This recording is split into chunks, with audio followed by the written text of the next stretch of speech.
坦克已经不行了，装甲车才是未来。乌俄战场上发现了一个让军事专家们集体挠头的尴尬现象，那个被称为陆战之王的主战坦克，现在的日子那是相当憋屈。前有反坦克导弹像不要钱一样往脸上糊，后有几百块钱的 FPV 无人机专往坦克脑门上炸。曾经威风凛凛的坦克，现在出门跟做贼一样，给自己搭个叫顶棚的违章建筑。只能说重型主战坦克包打天下的旧观念已经死了。现在另一种往往被大家当作战场送外卖的角色正在悄悄加冕为王，它就是我们今天的主角——通用装甲车。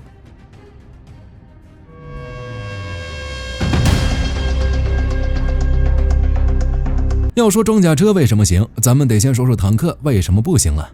想当年斯大林在世的时候，苏联大搞钢铁洪流， T54、T62 像下饺子一样往下造。那时候的逻辑很简单，只要我坦克够多，管你什么战术，直接冲过去就完事儿了。北约那帮人看着都哆嗦，天天琢磨着怎么在伏尔达缺口用核地雷炸路。但是时代变了，现在的坦克面临着3个要命的问题，我称之为坦克的中年三高：高造价、高重量、高仇恨。你看现在的 M1A2 SEPV3， 那一辆车的价格动不动就往1-2千万美元上跑。其次是高重量，现代主战坦克为了防这个防那个，装甲那是越堆越厚，体重也一路飙升，奔着70吨去了。70吨啊，朋友们，这相当于大概1000个火力军。最后是高仇恨，坦克这玩意儿长得就一副我是大哥，快来打我的样子。在现代战场上，各种传感器、红外探头、无人机满天飞，坦克那巨大的红外特征和噪音，简直就像是在黑夜里打着手电筒狂奔。所以坦克现在很尴尬，攻不进去，守不住，跑不快，那怎么办？仗还得打，人还得送，火力还得有。这时候装甲车就站出来说：大哥，你歇会儿，这活让我来。在很长一段时间里，大家对装甲车的印象就是个带轮子的铁皮棺材。咱们得从历史垃圾堆里翻一翻，看看这玩意儿是怎么进化的。这就要提到斯大林的黑色幽默代表作 BMP-1 步兵战车。这车在当年绝对是黑科技，全重只有 13.2 吨，轻的能水上漂，火力上装了一门2128型73毫米低压滑膛炮。听着挺吓人是吧？其实这玩意儿就是个把 SPG9 无后坐力炮塞进炮塔的产物，初速慢得感人，刮大风的时候炮弹能被吹得怀疑人生。但它还有个杀手锏 9M14 反坦克导弹。不过这车有个致命的设计 bug， 设计师为了省空间，把主油箱设计在了后舱门里。是的，你没听错，步兵下车的那2扇门里面灌满了柴油，这导致在阿富汗和中东战场上，只要一发 RPG 打中后门，整车步兵瞬间享受免费火化服务。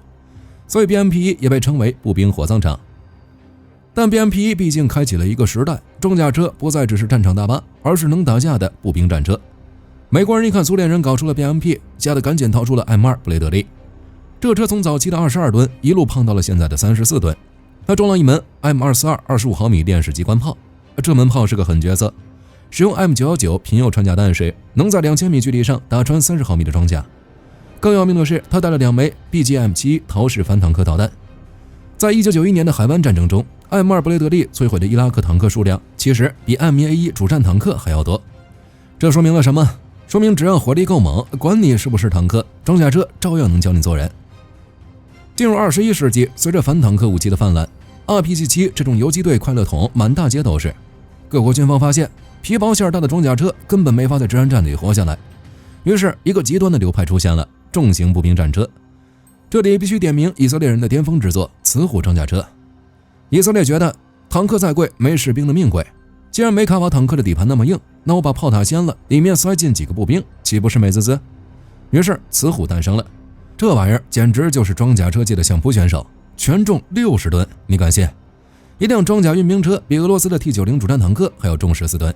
它的装甲那是真的把坦克的复合装甲，正面防御力相当于800毫米到1000毫米均质钢装甲，除非你拿重型反坦克导弹正面硬轰，否则 RPG 打上去连个坑都不一定有。它还装备了战利品主动防御系统，雷达探测到导弹飞过来，直接发射一堆弹珠把导弹给拦截了，简直就是个自动霰弹枪。不过坦克的重型履带车虽好，但有个致命缺点，腿短。你想把一辆70吨的铁疙瘩运到前线，得用火车、轮船、平板拖车，折腾1个月，等到了前线，黄花菜都凉了。而在全球快速部署的需求下，轮式装甲车开始大放异彩。这就不得不提南非的大山猫，南非那地方当年被全世界制裁，穷得叮当响，而且地广人稀。南非人一琢磨，养不起坦克，我也运不起坦克，咋办？于是他们点亮了独特的科技树——轮式战车。这大山猫全重约28吨，在公路上能跑120公里每小时，在非洲大草原上越野也能飙到60码以上，简直就是开着装甲车的 F1 赛车手。他装了一门76毫米的高压线膛炮，专门用来打当时安哥拉军队的苏制坦克。南非人开着它在灌木丛里，利用高机动性绕到坦克侧面，打一炮换个地方。这种打了就跑的战术，完美诠释了轮式装甲车的精髓。同样的理念也被美军学去了，搞出了斯特赖克。这车用的是8×8轮式底盘，源自瑞士的食人鱼，公路上能跑100公里每小时。早期的斯特赖克只有个12.7毫米机枪，被大兵们吐槽是运兵卡车。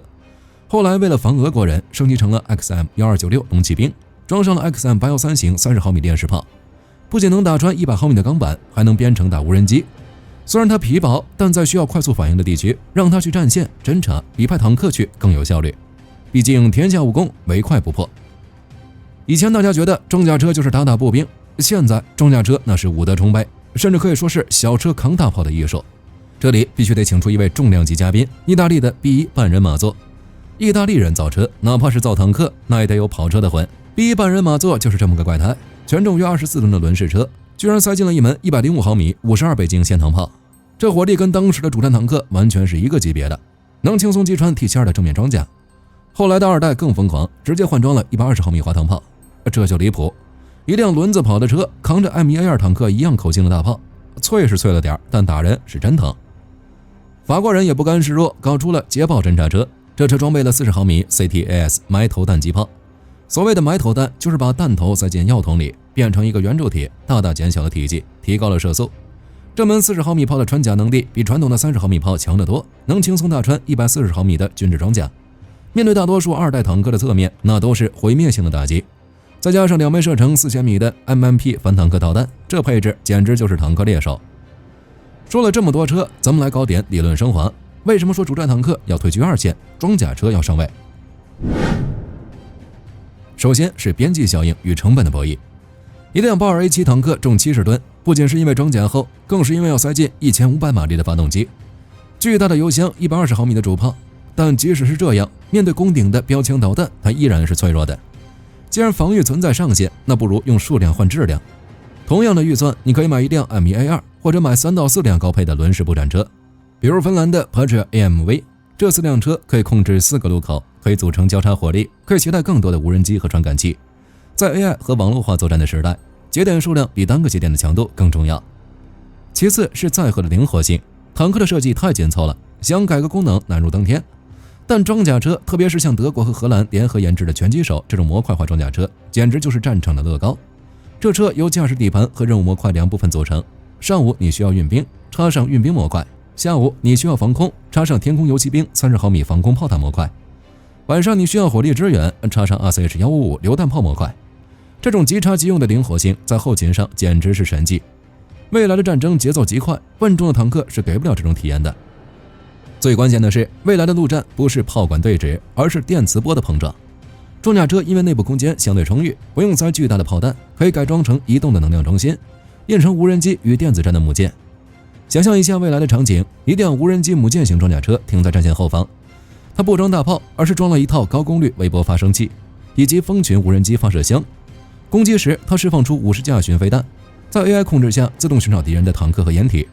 防御时，当敌人的 FPV 袭来，它开启微波武器，瞬间烧毁方圆几公里内所有无人机的电路板。坦克做不到这一点，因为坦克那狭小的炮塔里连多放台空调都费劲，更别说这些高能耗的电子设备了。